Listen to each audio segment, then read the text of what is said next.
बहुत बहुत धन्यवाद। आज भारतीय जनता पार्टी उड़ीसा प्रदेश मुख्यालय में विशेष प्रेस वार्ता में उपस्थित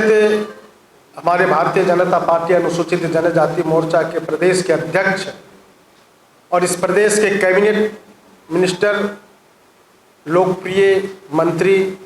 आदरणीय नित्यानंद गौड़ जी, और इस प्रदेश में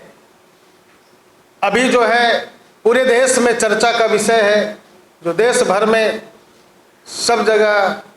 इसकी चर्चाएं हो रही है, ऐसे वक्फ अधिनियम के बातों को पूरे अंतिम इकाई तक पहुंचाने के लिए लगे इस राज्य के कोऑर्डिनेटर हमारे आदरणीय अशोक मिश्रा जी, हमारी ममता नायक जी, नेशनल ट्रेजरर मोर्चा के श्रीमान रविंद्र गामित जी, हमारे श्री ध्रुव कालो जी सहित यहाँ उपस्थित आप सभी प्रकार के प्रेस मीडिया के, इलेक्ट्रॉनिक, प्रिंट, सोशल, ऐसे सभी प्रेस के हमारे संवाददाता मित्रों, नमस्कार। आज का प्रेस वार्ता का विषय है कि इस देश के अंदर एक बहुत बड़ा ऐतिहासिक निर्णय हुआ है। पिछले 2 अप्रैल को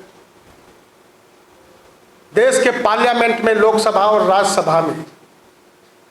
वक्फ अधिनियम संशोधन आकर के जो पास हुआ है, जो आज देश के कोने कोने में, समाज के हर वर्गों में यह चर्चा का विषय है और सभी लोगों ने इसका पूरा का पूरा स्वागत कर रहा है। इसलिए कि वक्फ बोर्ड के अंदर दुनिया में सबसे ज़्यादा संपत्ति संग्रहित करके इन लोगों ने रखा था, जो कि दुरुपयोग हो रहा था। और ऐसे में देश के अंदर जो है, जो कॉन्स्टिट्यूशनल जो राइट्स है, उसके ऊपर भी इन लोगों ने केवल मन में विचार करता था और वक्त का दावा कर लेता था। ऐसे सारे चीजों को खत्म किया गया है और देश के लोगों के हित के लिए यह निर्णय लाया गया है, जो कि बहुत बड़ा ऐतिहासिक निर्णय है। यानी पहले कांग्रेस के लोगों ने ये वक्त के लोगों को एक लाइसेंस दे दिया था, जिसके कारण इस लाइसेंस के माध्यम से देश के गांव की जमीन को वक्त ने एक नजर लगा करके वो मन में विचार करता था और वक्त का दावा करके वो अतिक्रमण कर लेता था, यह शब्द कह सकते थे, कब्जा कर लेता था। और तो और सांस्कृतिक जो कई ऐसे संपत्तियां हैं, कई इमारतें हैं, ऐतिहासिक धरोहर है, और इस प्रकार से इस देश के अंदर का जो सामूहिक संपत्तियां थी, इस पर भी इन लोगों ने नजर लगा करके वक्त का दावा करते हुए उसको अपने अधीन कर लेता था। यानी कांग्रेस के लोगों ने ये लाइसेंस दिया था, उस लाइसेंस को हमारे मोदी जी ने रद्द करने का काम किया है। इन लोगों ने कभी नहीं चाहा कि देश के अंदर रहने वाले जो गरीब लोग हैं, उन लोगों का उत्थान हो, उन लोगों का प्रगति हो, उन लोगों का समृद्धि हो। ये वक्फ बोर्ड इसलिए बनाया गया था कि उन समाज के लोगों में जो है, बहुत जो है निचले स्तर के लोग हैं, आर्थिक दृष्टि से कमजोर है, संसाधनों का अभाव है, वैसे लोगों को कैसे इस वक्फ बोर्ड के आधार पर उनको ऊंचा उठा सकते हैं, उनको सहायता कर सकते हैं। लेकिन इन लोगों ने इतनी संपत्ति रहने के बावजूद कभी भी उन लोगों को उत्थान नहीं किया, बल्कि उन लोगों को दबाने का ही काम किया, उन लोगों से लूटने का ही काम किया। ये मुस्लिम समुदाय के लोगों को कभी जो है समाज के, देश के मुख्य धारा में आने के लिए उन लोगों ने प्रयत्न नहीं किया, बल्कि केवल और केवल वोट बैंक बनाने का काम ये कांग्रेस के लोगों ने प्रारंभ से ही करता आया है। इसलिए उन लोगों को आगे बढ़ने नहीं दे रहा था। लेकिन आज जो है ये वक्फ अधिनियम के संशोधन होने से एक गरीब मुस्लिम समाज के लोग भी जो है आगे बढ़ सकते हैं, महिलाओं का भी इसको अधिकार हो सकता है। ये वक्फ बोर्ड में इन लोग तबके के लोगों को भी रहने का यह मौका मिल सकता है, यह अधिनियम में प्रावधान किया गया है। और हमारे देश भर के जनजातियों का चाहे 5th शेड्यूल हो, 6th शेड्यूल हो, वैसे लोगों का जो है कॉन्स्टिट्यूशनल प्रोविजन है। इस प्रोविजन रहने के बावजूद भी कई ऐसे जो है धार्मिक, जो है सांस्कृतिक है, पारंपरिक है, तो आस्था का केंद्र है, ऐसे जो है जमीनों को भी वक्फ का दावा करके जो है कई जगह घेरा करके इन लोगों को का जमीन को भी हड़पने का, कब्जा करने का काम किया है, जो कि आज इससे हमारे जनजाति समुदाय अपने धार्मिक जगहों का मुक्ति के लिए कई जगह गुहार लगा रहा था, लेकिन कानून और नियम नहीं रहने के कारण वो नहीं कर पाता था। लेकिन मैं देश के यशस्वी प्रधानमंत्री आदरणीय नरेंद्र भाई मोदी जी को, हमारे गृह मंत्री आदरणीय अमित शाह जी को, माननीय मंत्री किरण रिजिजू जी को, हमारे जो है राष्ट्रीय अध्यक्ष आदरणीय JP नड्डा जी को बहुत बहुत मैं बधाई देता हूँ, आभार व्यक्त करता हूँ कि ऐसे सारे बातों को चिंतन करते हुए ऐसे हमारे जनजातियों का जो है जमीन अब किसी भी हालात में वक्फ के दावे के अंदर नहीं आएगा, इसका सुरक्षा और संरक्षण होगा, इसका प्रावधान इस अधिनियम में किया गया है। इसलिए अब कोई भी बुरी नजर नहीं कर सकता है ऐसे जनजातियों के जमीन पर।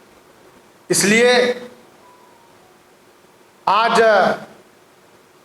देश के अंदर भारतीय जनता पार्टी अंतिम इकाई तक,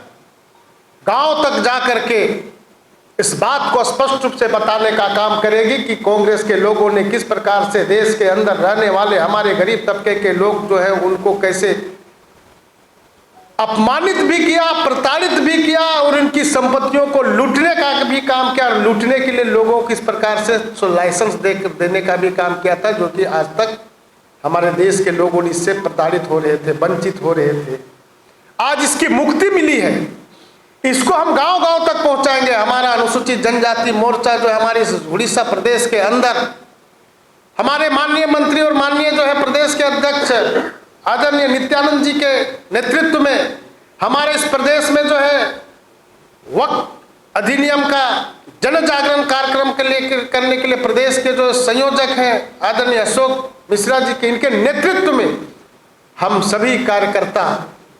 गांव में जा करके, चाहे तो ट्राइबल कॉन्स्टिट्यूएंसी MLA सीट है,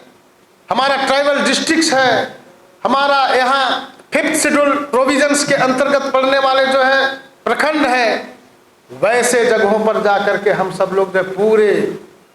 5 मई तक इस अभियान को चलाने वाले हैं, जिससे कि हम अपने देश के अंदर रहने वाले जनजातियों को अपने संवैधानिक अधिकार को हम बताने वाले हैं, जिससे कि उनकी अपनी संपत्ति को कोई बुरी नजर ना लगाएगा और लूट नहीं सकेगा, जिससे कि आने वाले जीवन के लिए हम अपने बच्चों को कैसे हम अपनी संपत्तियों को संरक्षित रखते हुए उनके जीवन को आगे बढ़ाने में हम कैसे आगे बढ़ सकते हैं। यह जनजाति मोर्चा जो है समाज के साथ में सहभागी होकर के आगे बढ़ने वाला है। यही बात आपके माध्यम से आज इस उड़ीसा के अंदर रहने वाले हमारे भाइयों को यह बताने के लिए आपके इस उड़ीसा में मैं आया हूं। निश्चित रूप से देश भर में, चाहे जम्मू कश्मीर में जो है 6th शेड्यूल का आंशिक क्षेत्र है, पूरे नॉर्थ ईस्ट में 6th शेड्यूल का पूरा वहाँ प्रोविजंस है, और हमारे यह जो है देश के 11 राज्यों में जो है 5th शेड्यूल का प्रोविजन से इन सारे क्षेत्रों में हम जा करके इस बात को बताने का काम करेंगे कि किस प्रकार से हमारे किरण रिजिजू जी ने अपने अल्पसंख्यक मंत्रालय के माध्यम से जो है ये वक्फ अधिनियम को कैसा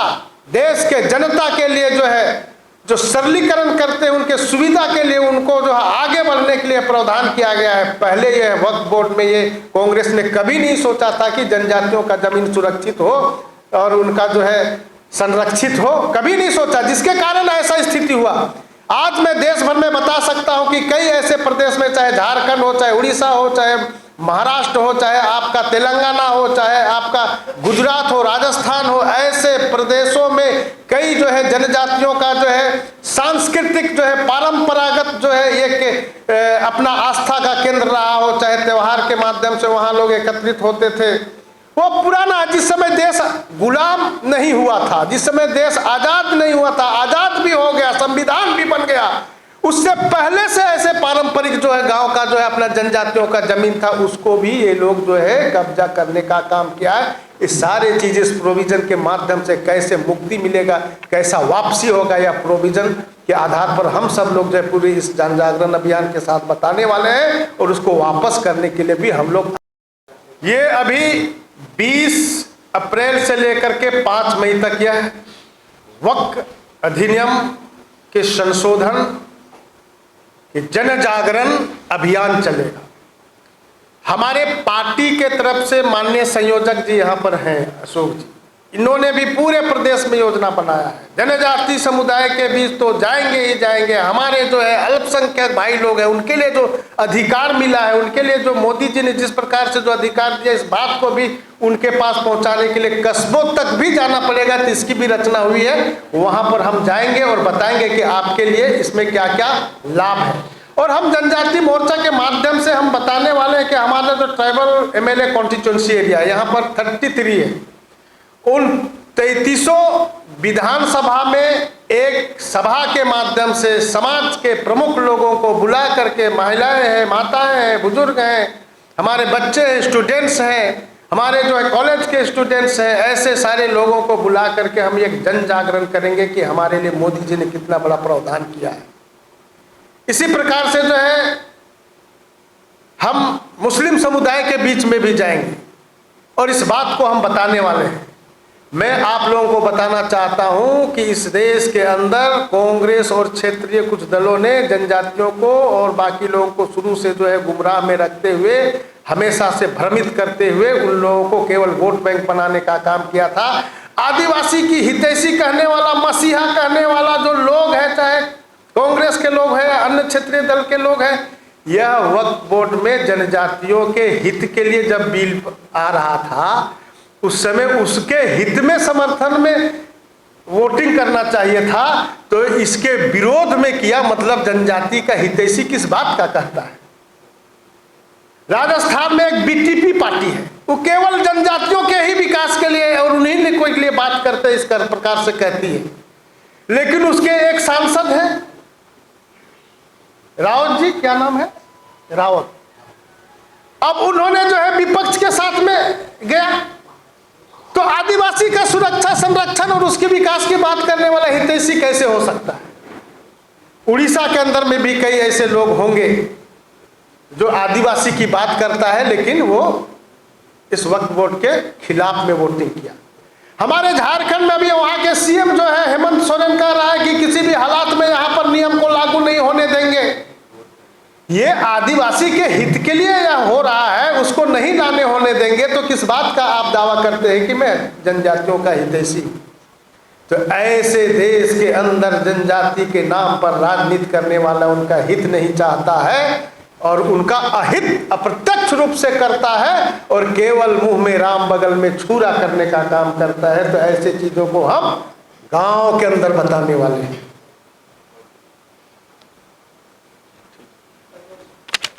आप कुछ नहीं? ठीक है।